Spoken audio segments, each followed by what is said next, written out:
Just when you thought the international dialogue around what's going on in Gaza couldn't be any less productive, it just might have done so. We've got statements by the Ayatollah Ali Khamenei from Iran. He was speaking to a group of Iranian students, and he had this to say about the conflict and what he thinks should be done vis-a-vis Israel. These crimes, which are beyond imagination and show the true nature of the wolfish and child-killer regime, which the only solution is its destruction. However, until that time, the expansion of the armed resistance of the Palestinians of the West Bank is the only way to confront this wild regime. He goes on to say, as said by Imam Khomeini, Israel must be destroyed. However, until that time, with the help of God, for this cruel and murderous regime to be destroyed, strong confrontation with steadfast armed resistance is the only solution against this destructive regime. Finally, we believe that the West Bank needs to be armed just like Gaza, and those interested in the future of Palestine must become active in this field, referring to guerrilla warfare. Some Western countries, including America and filthy England, defend with clarity the crimes that no ordinary person would. Those are pretty strong words. Yeah. Oh boy. Those are just students, by the way. Yeah. So my sense of this is that kind of how we've been saying all along. So we fault the right-wingers of Israel, and we fault the right-wingers of America in driving us to war. We fault the right-wingers in Hamas for driving us into war. And here comes another right-winger. So in totality, what we have is the right-wingers all united to drive us, all of us, into further war. And if they unite, it's really hard to resist. Because once they start fighting each other, we all get dragged in, right? The rest of us have to stand up against all the right-wingers, whether they're the neocons and the war hawks here in the U.S., whether they're the Likud party and Netanyahu in Israel, or they're Ayatollah Ali Khamenei, who, of course, wants more violence. Okay, everybody wants more violence if you're in the violence business, if you're in the right-wing business, if you're in the authoritarian business. If you're in the business of war gets me more power, of course they want more violence. We all have to unify in U.S., Israel, Iran, everywhere else, the Palestinian territories, to fight back against that through other means. Wish us luck. It's kind of incredible, though, because it shows you how right-wing extremism can cloud your better judgment, even when it comes to your political goals, right? So when you really think about it, Benjamin Netanyahu has been trying to convince the United States to invade Iran for quite some time over their nuclear weapons. At the same time, or their nuclear program, I should say. At the same time, the U.S. is trying to negotiate with Iran, and in the middle of all of this, you have this religious leader in Iran saying really, really violent, crazy things. So it's bad for them if Iran genuinely wants to go forward with its nuclear program and say, no, we don't want to develop any weapons. We don't want to do anything violent. Well, you have a leader right now who's saying something extremely violent. Yeah. Now, of course, people will seize upon this and say, you see that, we have to act like this. Now, he's saying things that are violent, like the destruction of Israel. Now, on the other hand, Israel and Hamas are doing things that are violent, right? And so that also, unfortunately, and even actually more so, perpetuates the cycle of violence by actually perpetuating it, by actually doing it, committing it. So none of this is helpful. Now, this is ironic because we've actually been doing a pretty good job with negotiations with Iran, and Iran actually just gave up a lot of their higher grade uranium, meaning, and the UN said that the things that they turned in gives us confidence that they cannot produce a weapon, right? So we were having good progress until hostilities created more hostilities.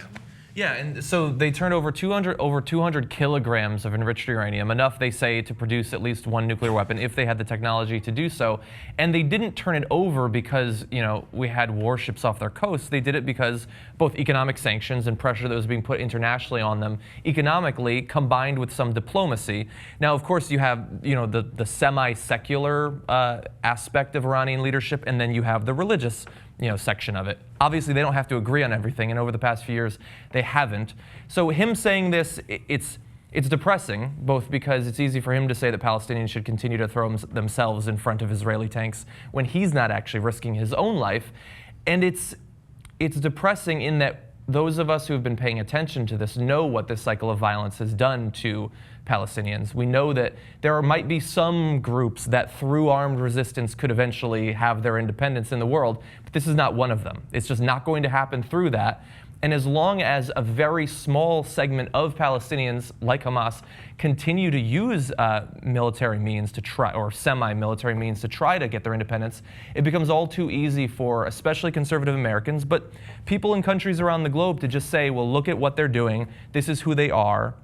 When, as we were saying before the show, if they had someone like, you know, a Martin Luther King Jr. or something like that, we might see very different results at this point. So one other thing that's important here, look, you have to understand the context. Ayatollah Ali Khamenei is not just a religious figure in Iran. He's the most powerful political figure in Iran, even more so than their official elected leader, right? Now, and I make that in quotes, but there actually was an election, and their elected leader is, let's just put it this way, more moderate than their previous leaders, right? But Khamenei is not. He's more right-wing, and he is actually the most powerful person in Iran. He persists throughout all of the elected leaders, and he controls things like the Republican Guard of Iran, which is their most elite force. And they fund Hezbollah, and sometimes they fund Hamas as well. So they have a role in hostilities as well.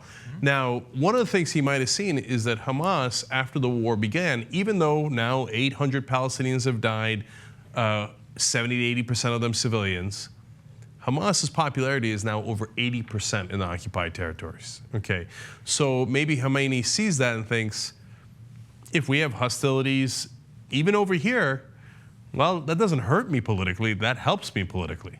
Yeah. So it's an interesting calculus that the more war there is, the pro-war parties do better.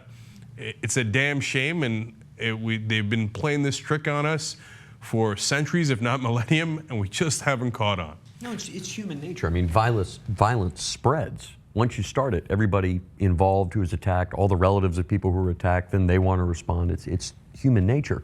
But the Israeli-Palestinian conflict, to me, is a lot of it's driven by outside actors, not just Iran, but if you look at everything from the American Jewish community to a lot of people who don't live there, like the head of Hamas, it doesn't hurt them to keep pushing and fanning the war flames.